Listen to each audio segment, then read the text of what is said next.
Quand vous allez regarder ma vidéo, vous comprendrez que l'heure est grave. L'heure est très grave, très très grave. La jeunesse africaine, camerounaise est en train de périr. La jeunesse camerounaise, africaine est en train de périr.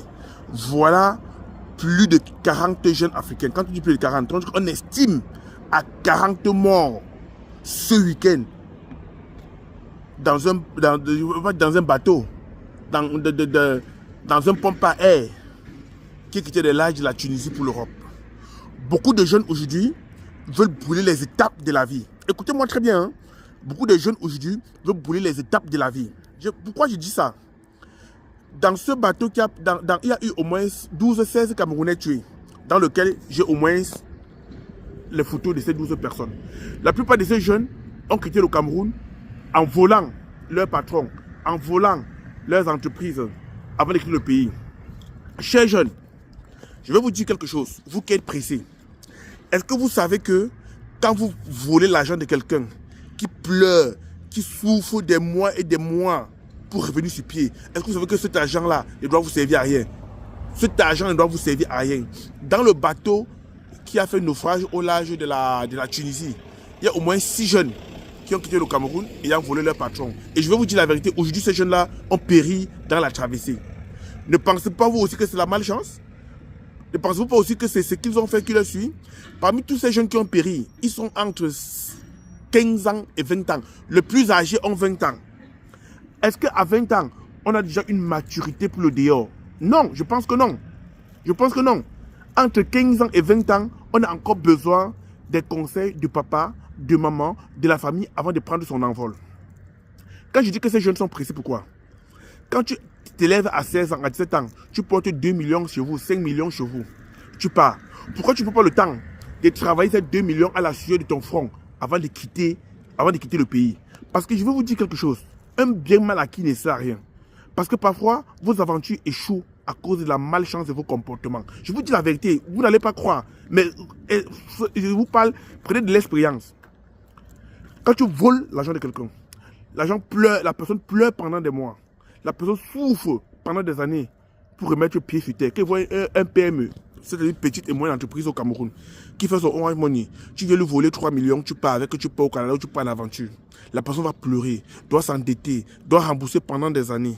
Et toi, tu penses que toi, cet argent va te servir? Non. Tu vas te faire arnaquer aussi. Ou bien, tu vas laisser ta vie sur la route. Ou bien, les choses ne marcheront pas et tu rentreras au Cameroun. C'est comme ça. Ça, on appelle ça la loi de la nature. Maintenant, revenons pour ces jeunes qui sont décédés. Tous les jours, on dit aux jeunes, les amis, l'Europe, c'est pas le paradis. L'Europe, c'est pas une fin à soi. Beaucoup vont me demander, et toi, tu fais quoi là-bas? Pourquoi tu étais parti?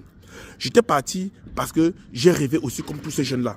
Mais je n'ai jamais risqué ma vie pour mon rêve. Je n'ai jamais risqué ma vie pour mon rêve. J'ai fait le Maghreb, la Tunisie, le Maroc, l'Algérie, mais je n'ai pas besoin pour entrer en Europe. Je suis entré en Europe par avion. Je suis entré, écoutez-moi encore pour la dernière fois que je vous dis encore ça. Je rappelle aux gens, faire le Maroc, la Tunisie, ne veut pas dire que on a besoin, tout le monde n'a pas besoin. Je suis entré en Europe par avion.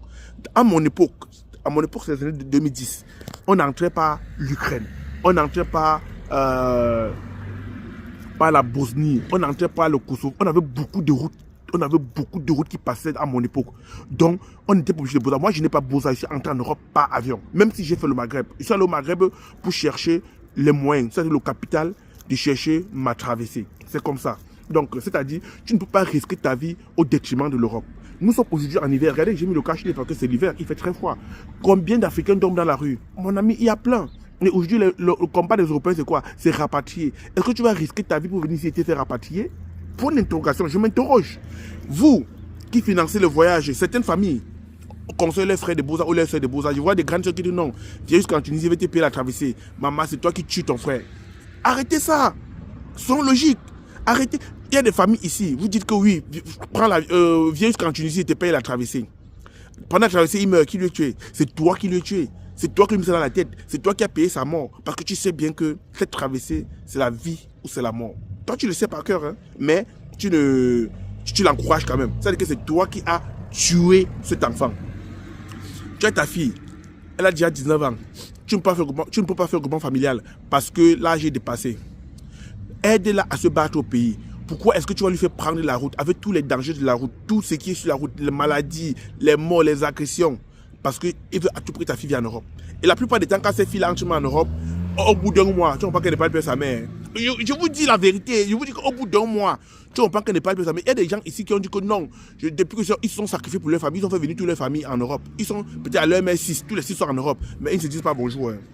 La guerre de l'ego dépasse la guerre de l'Ukraine. Donc, ils sont dans une guerre infernale du trône. À un moment donné, sachez un peu, réfléchissez un peu vos cerveaux. La jeunesse camerounaise est en péril. Quand les jeunes de 20 ans, là, la relève, c'est pour vous. Aujourd'hui, bientôt, on avoisine les 40 ans, nous autres. Donc, nous, on est en train de penser déjà comment prendre la retraite, comment travailler moins. C'est vous qui avez 20 ans qui allez relever le Cameroun. C'est vous qui avez 20 ans qui allez travailler dur au pays pour que le pays puisse être debout. Pas nous. Nous, on se bat pour que vous ayez un avenir meilleur. Maintenant, vous qui partez mourir là, c'est pour que l'équipe garde le pays. Vous qui partez mourir là, c'est pour que l'équipe garde le pays. Ne prenez pas de risques pour votre vie. Je vous dis, on n'a pas deux vies. Dites-vous ça, on n'a pas deux vies. On n'a pas deux vies. Ou tu restes au pays, tu cherches ton argent, tu pars proprement. Ou bien tu sors dehors, mais ne prends pas de risques. On n'a pas deux vies. On a une seule vie sur cette terre. Et quand tu fermes les yeux comme ça, on dit la responsabilité, c'est fini pour toi. Il n'y a pas de retour. Quand tu fermes les yeux, c'est fini pour toi, il n'y a pas de retour. Les amis, faites très attention. Mon conseil que je vous donne aujourd'hui, c'est de ne pas prendre le risque de prendre le bateau. C'est bien, vous avez dit que non, les gens arrivent. Mais combien arrivent et combien meurent? Combien arrivent et combien meurent? Je dis toujours, l'Europe, ce n'est pas le paradis. Les Benguetais vous font rêver. Mais si vous avez l'opportunité, venez voir. Car si tout le monde vient voir, beaucoup ne prendront pas le risque. Beaucoup prennent le risque parce qu'on ne nous laisse pas la chance de venir voir. Si aujourd'hui on demande aux Français d'aller